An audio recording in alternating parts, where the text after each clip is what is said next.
I was working out in the gym recently, and I'm feeling absolutely marvelous. My workout's going really well.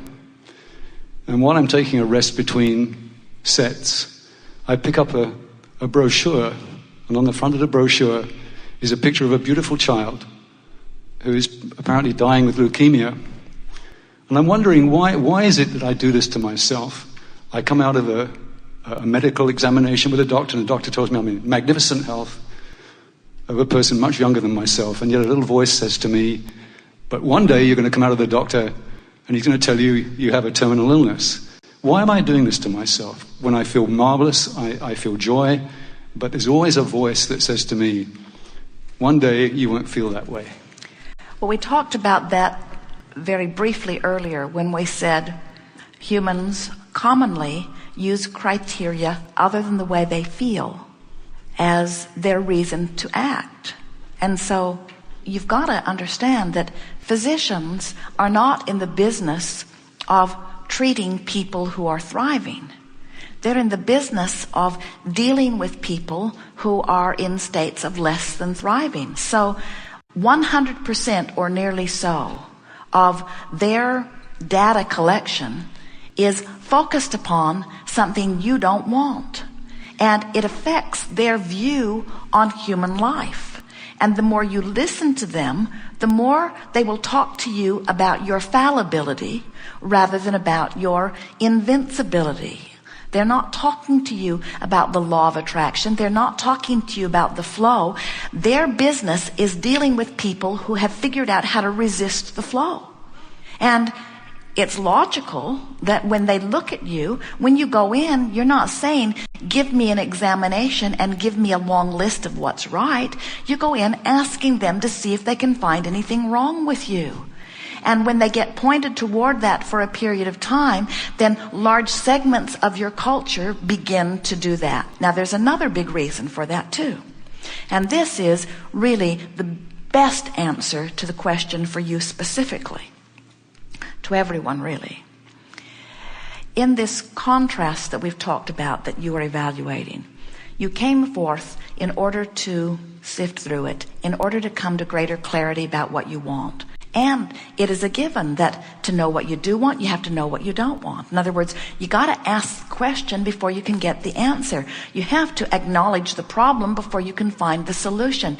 You have to acknowledge that it could be better before you can ask for it to be better. In other words, it's just those two sides of everything. Humans get stuck on the problem side.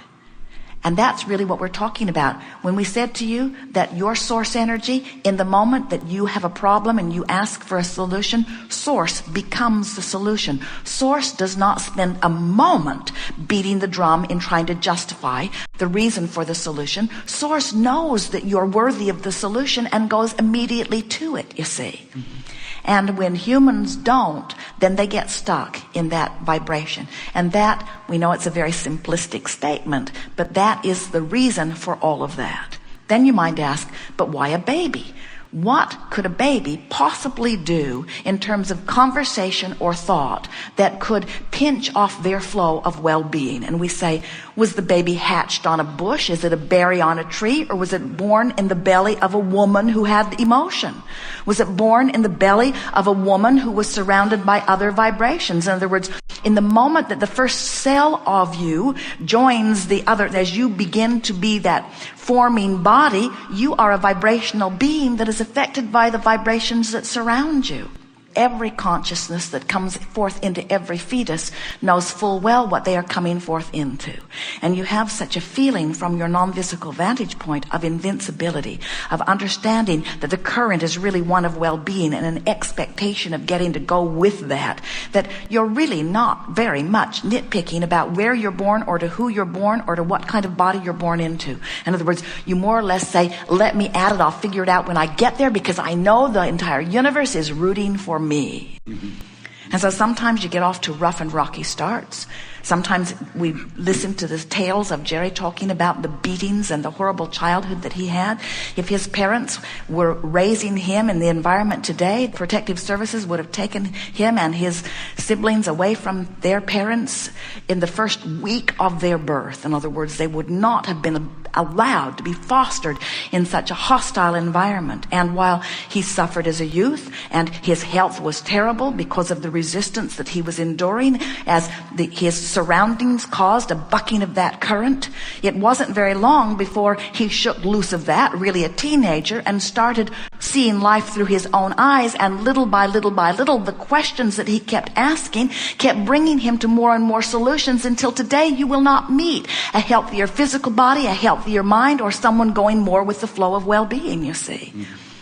And so life is really about that vibrational relationship. And when you start to look at everything through that lens, then everything begins to make sense to you. We visited with a woman at length for a while Jerry and Esther were doing telephone consultations. They were traveling less.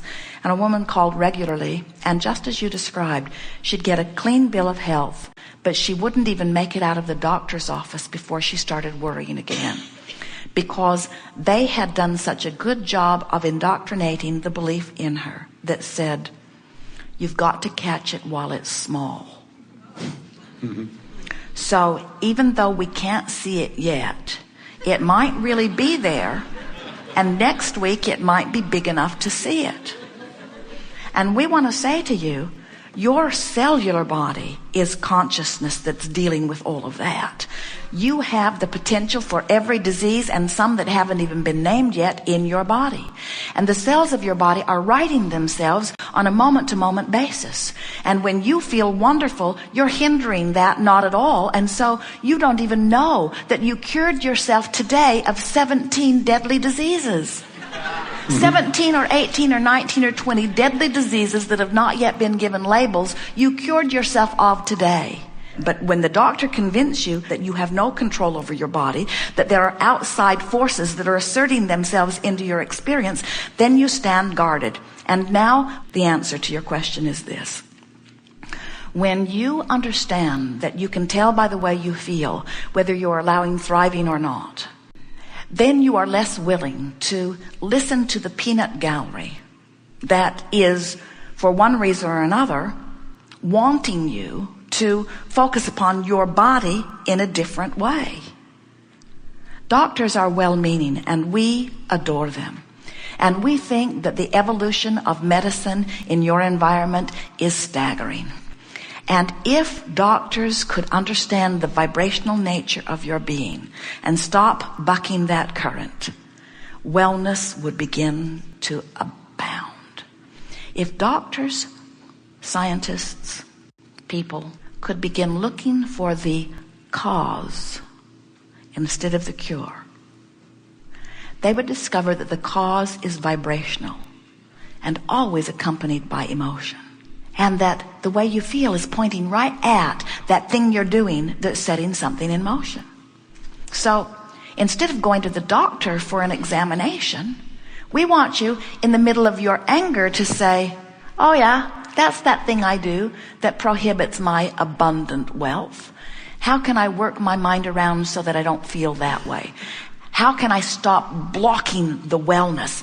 Blocking the wellness. If you weren't doing that thing you do that keeps the wellness from flowing, you'd be well. It's just that simple. And you're not going to find out, in most cases, that thing you're doing that's blocking the wellness by going to the doctor. He's going to exaggerate that thing you do and cause you to block it more. And the reason that we know that is because we can see the vibrational balance in the physical body. And at the time of diagnosis, there is always a huge spike in resistance and a lowering of the allowing of the well-being. Now, once he scares you into that panic, if he can convince you that he's got a pill that will solve it, then maybe you'll come down from that resistance and maybe you'll find a solution, and that's all well and good. We just don't see the point of digging yourself into a 20-foot hole only to dig yourself out, and then when you're on even ground, feel triumphant. Yes, yes. So your question was? Why do I do that to myself? Why, even though I'm healthy, why do I worry about not being healthy? And we say, think about it. You want to be healthy. Let's say you've been sick, which makes you want to be well. Or let's say you've been well and you like being well. So you want to be well, you want to be well, you want to be well. And Source says, yes, yes, yes. And then Source says, I hold you completely and utterly, unequivocally in the vibration of wellness. That's the vibration I see of you. That is the dominant vibration. And then you read a statistic, or you think of something that you've learned, and you think in the midst of that powerful wanting to be well, in the power of that current of wanting to be well, you think, but what if I get sick? Well, what kind of thought is that in comparison with this knowing? That's a thought that's pushing in opposite direction. Now, we want to put this into a new way. Let's say that thought's not pushing in opposite direction. Let's just say that thought's what it is, but that thought's not going with the current. Those boulders in the stream that Jerry and Esther floated down weren't going upstream. They were just sitting there. But you should have seen the spout of water and the indication of resistance that they were causing because the boulders were not going with the flow. And that's what happens to all of you. When you really, really, really, really want something, but you're beating the drum of something that's keeping you from going with the flow, you feel that discord of not going with the flow. And that's what you're describing. It's your inner being's disagreement with that terrible thought that you were thinking. If your inner being agreed with you that you're probably going to get sick, then you'd be in vibrational alignment with your inner being and you wouldn't feel negative emotion. You'd just be sick. Yes. But it doesn't work that way because your inner being knows too much. Jesus, who understood this healing, who went away and found alignment with Source, came to the place that he knew that if he could hold you in the vision of the wellness that he knew was really you, that he could dominate the vibration of your being and maybe influence you to that knowing. And then he said, go forth and tell no one, because he knew if you talked about it, they'd talk you right back in to the resistance that was disallowing your well-being to begin with. When the woman touched his robe, he said, it is your belief, it is your faith that makes you whole. In other words, it's not the power that I have that I'm asserting into you. It's that something about your relationship with me causes you to temporarily suspend your resistance and let you go with the wellness that you deserve and are worthy of always, you see. Esther used to watch television and she'd see those commercials, the medical commercials. She almost can't watch television without seeing them. And it was before she was fast on the mute button, and so she'd be well into it before, and she would throw her remote control at the sofa as she would shout, don't you know what you are doing to those people? And we said to Esther, they must be doing it to you too, or you would not feel this way. In other words, that negative emotion that you are feeling means that you are watching something that's causing you to buck the current. Maybe there's something within your vibration that they are merely activating. And that's what you're describing. She didn't then totally believe in her wellness. And so when they aggravated that, it amplified her sensation of the stream that she wasn't going with. You see, and so she could say in very accurate terms, as I watch this commercial, it activates my desire for wellness. It causes my stream about wellness to go faster.